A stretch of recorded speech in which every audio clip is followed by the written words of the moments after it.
నువ్వు నిద్రలో భయపడినప్పుడు నీ నుదుటి మీద విభూతి పెట్టినటువంటి బొటనవేలు, నువ్వు అన్నం తినకపోతే బెంగ పెట్టుకుని నీకు చందమామని చూపించి పాటలు పాడి నీకు అన్నం పెట్టిన అమ్మ, నీకు పాలిచ్చిన అమ్మ, నీకు ఒంట్లో బాగుండకపోతే మొక్కుకుని ఉపవాసాలు చేసిన అమ్మ, నువ్వు వృద్ధిలోకి రావాలని తీర్థయాత్రలు చేసిన అమ్మ, నీకు 5 మార్కులు తక్కువ వచ్చి తండ్రి దెబ్బలాడితే కళ్ళ నీళ్ళొత్తుకున్న అమ్మ, అటువంటి అమ్మ రుణం నువ్వేమిచ్చి తీర్చుకుంటావు?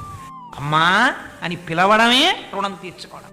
అటువంటి అమ్మ ఎటువంటి కారుణ్యమూర్తియో, ఏం చూసి అమ్మ మిమ్మల్ని అంత కష్టపడి పెంచింది?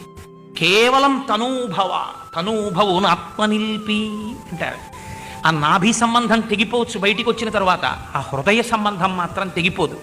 తను అంటకాగిపోయింది బతికున్న నాళ్ళు భర్తతో, కానీ తన శరీరం వదిలిపెట్టేసే ముందు మాత్రం ఆ కొడుకుల్ని చూస్తూ కొడుకుల ఒళ్ళో తలపెట్టుకు చచ్చిపోవాలనుకుంటుంది. భర్త పక్కనున్నా